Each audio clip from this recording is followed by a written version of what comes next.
외국 청년들의 자유로운 삶의 도전기를 들어보는 세계의 청년들. 오늘은 미소가 아름다운 나라 캄보디아에서 오신 보기살보 씨와 함께하는 마지막 시간인데요. 못 나눴던 이야기들을 하나씩 꺼내보겠습니다. 미살보 씨 나와 계십니다. 안녕하세요. 네, 안녕하세요. 네. 마지막이라니 참 그러게요. 아쉽네요. 그러니까요. 네. 3부에서는 저희 조금 진지한 이야기로 시작해볼까 하는데요. 네. 캄보디아에는 가슴 아픈 역사가 있죠. 네네. 급진적인 좌익 무장 단체 크메르루즈에 의해 통치된 시기인데요. 네. 이때 정권을 잡았던 폴 포트라는 독재자가 네. 캄보디아에 씻을 수 없는 아픔을 남겼다고 들었어요. 네네. 질문하기도 조심스러워지는데요. 네네. 크메르루즈와 폴 포트 만행에 대해서 잘 모르는 청취자분들께 이야기해 주실 수 있으실까요? 캄보디아 사람들에게는 그 시대를 어떻게 부르냐면 폴포 시대 또는 크메르 루즈의 시대라고 부릅니다. 그 정권을 얘기하면서 잔혹한 그런 기억들을 생각하는 그런 명칭인데요. 다른 나라들은 남의 민족을 학살하는 사건들이 되게 많은데 자민족 대학살의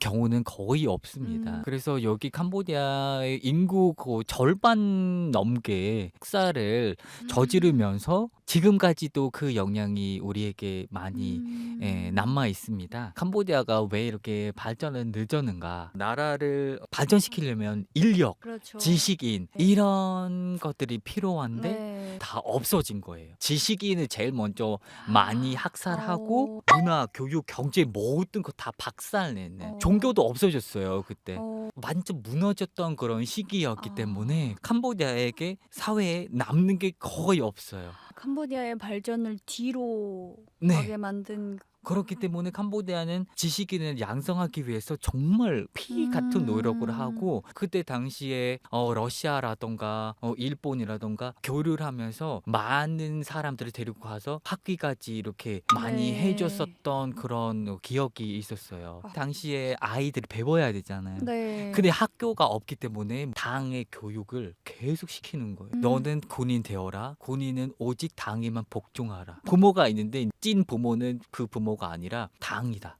뭐 이렇게 해가지고 아이들이 부모를 죽이는 그런 이들이 많이 있었어요. 너무 북한이랑 좀 닮은 부분이 있어서 네. 북한에서도 이 당에 대한 걸 많이 가르치고 군대가 되어라. 네네. 공부를 잘하는 사람을 갖다가 군대 가라 그러고 막 네. 그런 일들이 막 번번하게 일어나고 있거든요. 네네. 들으면서도 정말 안타까운데요. 네네. 이런 학살을 자행한 이유가 이제 폴포트가 주장하는 혁명을 위해서 맞아요. 또 자신을 방해하려는 미국의 스파이를 찾기 위해서라고요. 사실 미국 스파이 찾는 것보다는 베트남 스파이 많이 찾습니다. 추진하려는 그런 공산주의 혁명은 베트남의 공산주의와는 다른 혁명이에요. 스탈린하고 마오쩌둥 실패한 혁명을 성공하고자 유토피아적인 혁명의 사상이었어요. 중국 같은 경우는 밥을 너무 많이 주기 때문에 쌀이라든가 그런 거 부족한 거다. 배당하고 규정하고 그러면은 절대 실패하지는 않는다. 쌀도 주지는 않아요. 농사를 3부작 하는데도 폴포트가 목표하는 양이 있잖아요. 달성하지 못해요. 사람이 못 먹잖아요. 네. 일도 제대로 못해요. 네. 그래서 달성할 수 없기 때문에 문제가 발생되면서 사람을 죽이기 막 이렇게 네. 실현하면 절대 안 되는 혁명이었어요. 본인한테만 유토피아였겠죠. 4년이라는 시간 동안에 캄보디아 국민의 4분의 1이 희생이 됐다. 네, 자본주의를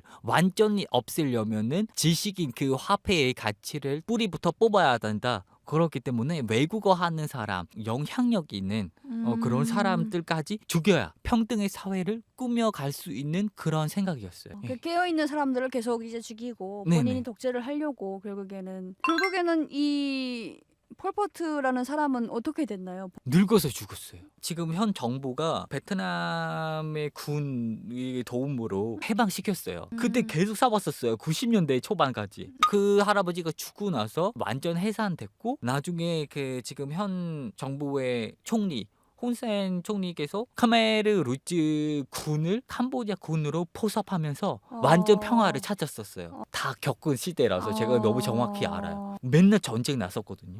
혼센이 정치를 잘했기 때문에 평화를 찾은 거였어요. 어쨌든 처벌은 안 되고 국민들을 죽이고도 그렇게 살다가 돌아갔다. 네네. 그 네. 킬링피드 시대의 기도층들이 심판에 들어갔어요. 너무 오랫동안 하기 때문에 그 사람들마저 늙어서 죽었어요. 자신의 죄를 인정하긴 했나요, 그 사람이? 나는 캄보디아 평등을 위해서 이 혁명을 꿈꿔왔던 것이다.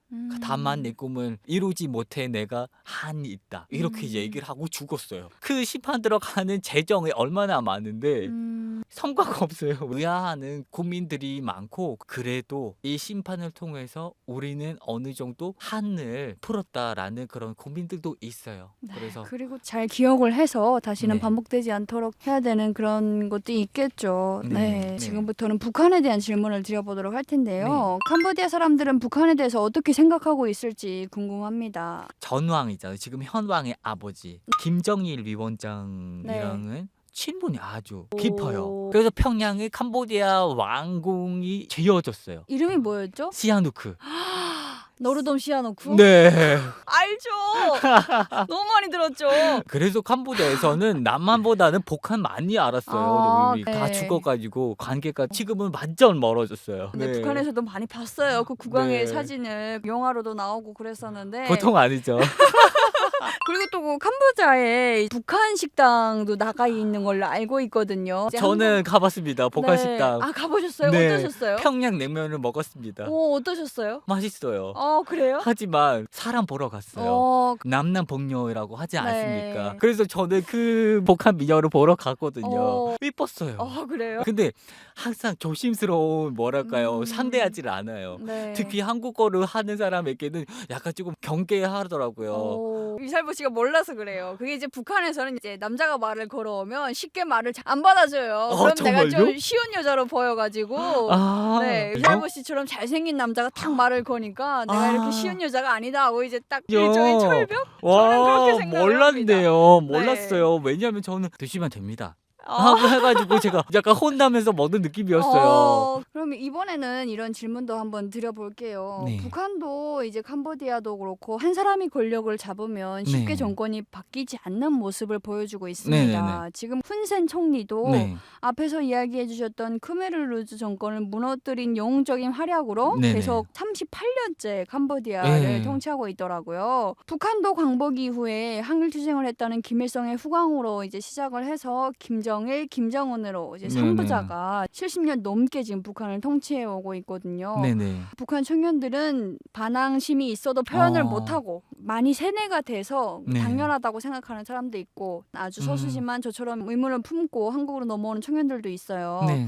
캄보디아의 청년들 같은 경우에는 정치 상황을 어떻게 생각하고 있나요? 너무 오랫동안 임기를 하셨기 때문에 네. 좀 바꿀 때가 되지는 않을까라는 사람들도 있는 한편 지금까지 끌어오고 여러분들이 아직 캄보디아 가지 못하기 때문에 상상을 못하지만 너무 성장했어요. 그렇기 때문에 약간 지금 한국의 박정희 대통령처럼 그런 이미지예요. 독재고 여러 문제가 있지만 그래도 경제 발전 경제 발전을 계속 시켜줘 왔기 네. 때문에 그것도 있는 거예요. 아들에게 권력을 몰아주는 것 하기보다는 당 대표의 권력, 네, 득표를 해서 총리를 뽑는 그런 나라인데 제일 큰 당은 국민당이에요. 네. 혼센 총리의 당인데 몰아준다기보다는 또 그 당에서 또 투표를 해서 대표를 뽑아요. 네. 근데 그 혼센 아들이 뽑힌 거예요. 그분이 미국에서 박사학위로 뭐 이렇게 끝나고 정말 고지식인이에요.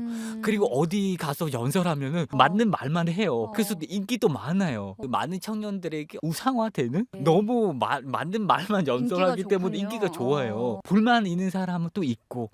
그래서 캄보디아 정치에 대해서는 좀 복잡합니다. 아마도 7월, 8월쯤에 이제 또 선거를 하게 될 텐데 지켜보고 있는 것 같아요. 어쨌든 이제 민주적인 방법으로 진행이 됐으면 좋겠다 하는 네네. 생각이 드네요. 오늘은 저희가 이제 공식적으로 드리는 질문 말고 이살보 씨의 목표에 대해서 한번 좀 질문을 드려볼게요. 저 꿈이 좀 커요. 캄보디아 교육부 장관입니다. 교육 그럼 현재 목표는 논문을 마무리하고 캄보디아에 가서 복직할 때 또 승진하기로 했습니다. 네. 한 대학교에서 높은 위치에 서게 될 텐데 학생들에게 참된 지식과 또 학자로서의 삶과 태도를 보여주고 싶은 그런 목표를 하고 있습니다. 대단하십니다. 네, 앞으로 네. 꼭 이제 원하시는 목표 이루시길 정말 진심으로 응원하도록 하겠습니다. 감사합니다. 정말 마지막 질문이에요. 네. 이 방송을 듣고 계신 북한 청취자분들께 한 말씀. 기회가 된다면 북한 한번 방문하고 싶고 제가 제일 좋아하는 드라마 중에서 사랑의 불시착이라는 네. 그 남한과 북한 서로 사랑하는 그런 로맨스인데 북한 말투가 너무 좋더라고요. 실제 경험을 하고 싶고 네. 사랑하는 마음을 전하고 싶고 모두 협력해서 같이 이 아름다운 세계를 꾸며가는 세계의 사람 되겠습니다라고 말씀을 드리고 싶습니다. 지금까지 3주 동안 위살포 씨와 함께 했습니다. 말씀 자체가 너무 따뜻하셔가지고 네, 감사합니다. 듣는 내내 너무 좋았던 것 같아요. 아우. 그리고 이제 캄보디아에 대해서도 많이 배웠고 제가 신혼여행으로 가야겠다라는 결심도 또 하게 되었고 환영합니다.